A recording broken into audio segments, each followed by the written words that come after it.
नमस्ते दोस्तों, स्वागत है आप सभी का मेरे इस VFX सर्वाइवल YouTube चैनल पे, जहां मैं लेकर आया हूं पिक्सेल ऐप का फुल कोर्स। अगर आपने हमारी पहली वीडियो नहीं देखी है तो कृपया देख ले, जिसमें हमने पिक्सेल ऐप के इंटरफेस को समझाया है। और आज के इस कोर्स पार्ट 2 में हम सिखाने वाले हैं स्टिकर, ड्रॉ, शेप्स और एरो। तो चलिए हम अपने फोन की स्क्रीन पर चलते हैं। तो हम अपने फोन के स्क्रीन पर आ चुके हैं। यह हमारा टूलबार है। इसमें जाने पर हमें 5 टूल्स शो हो रहे हैं और आज हम 4 टूल्स को समझने वाले हैं, जिसमें से पहला टूल स्टिकर है। इस पर जाने पर आपको अनेकों टाइप के स्टिकर्स दिखलाई देंगे और स्टिकर के नीचे इमोजी का ऑप्शन है, जिसमें आपको बहुत टाइप्स के फेस एक्सप्रेशन वाले इमोजीज दिख रहे होंगे। इस इमोजी स्टिकर की मदद से आप अपने थंबनेल के भीतर के फीलिंग को समझा सकते हो। तो चलिए हम दूसरे टूल पर चलते हैं। यह हमारा ड्रॉ टूल है। इसमें जाने पर हमें बहुत सारे ऑप्शंस शो हो रहे हैं। यहाँ से आप कलर लेकर ड्रॉ कर सकते हो। प्लस पर क्लिक करके आप कलर को बदल सकते हो। और यह हमारा पिक टूल है। इस टूल से आप कोई भी कलर पिक करके ले सकते हो। और यह हमारा पेन टूल है। इससे हम अपने कलर का कोड लिखकर कोई भी कलर ला सकते हैं। कलर के ऊपर हमारा उंडू बटन, रिसेट बटन और रबर बटन शो हो रहा है। उंडू बटन से आप एक लाइन को हटा सकते हैं और रिसेट बटन से आप एक बार में सभी लाइन को हटा सकते हैं और रबर बटन से आप अपने भूल वाले जगह को मिटा सकते हैं। और यह हमारा ब्रश की साइज है। इससे आप अपने पेन की साइज निर्धारित कर सकते हो। यह हमारा स्मूथनेस ब्रश है। और अब हमें 3 बटन दिख रहे हैं, जिसमें से पहला बटन फिल इनसाइड का बटन है। इसका मतलब एक ऐसा शेप जिसके अंदर कलर हो। इसका इस्तेमाल आप कट या स्क्रैच देने के लिए कर सकते हैं।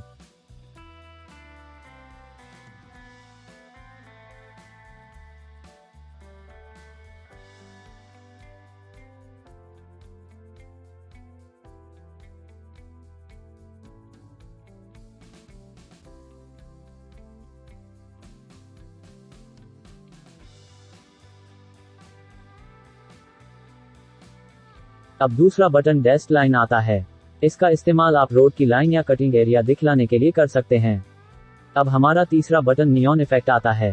इससे आप अपने ब्रश की लाइन को ब्लर टाइप कर सकते हो और इससे आप अपने ब्रश के ब्लर को बढ़ा या घटा सकते हो।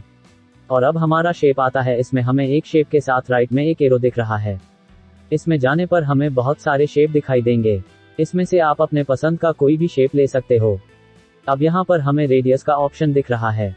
इसकी मदद से आप अपना शेप को चेंज कर सकते हो। यह ओपेसिटी है। इसकी मदद से आप अपने शेप को ट्रांसपेरेंट कर सकते हो। और यह हमारा फिल कलर है। यहाँ से आप अपने शेप के अंदर कलर को फिल कर सकते हो। यह स्ट्रोक वेट है। इससे आप अपने स्ट्रोक को बढ़ा या घटा सकते हो। और यह हमारे स्ट्रोक की ओपेसिटी है। और यह हमारे स्ट्रोक का कलर है। और यह हमारे स्ट्रोक के कॉर्नर का शेप है।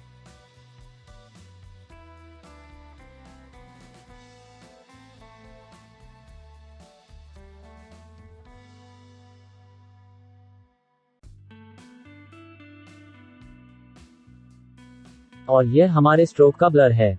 तो चलिए हम तीसरे टूल पर चलते हैं। यह हमारा एरर है। यहाँ से आप अपने एरर की साइज को बदल सकते हो। यहाँ से आप अपने एरर की स्टार्टिंग पॉइंट को बदल सकते हो।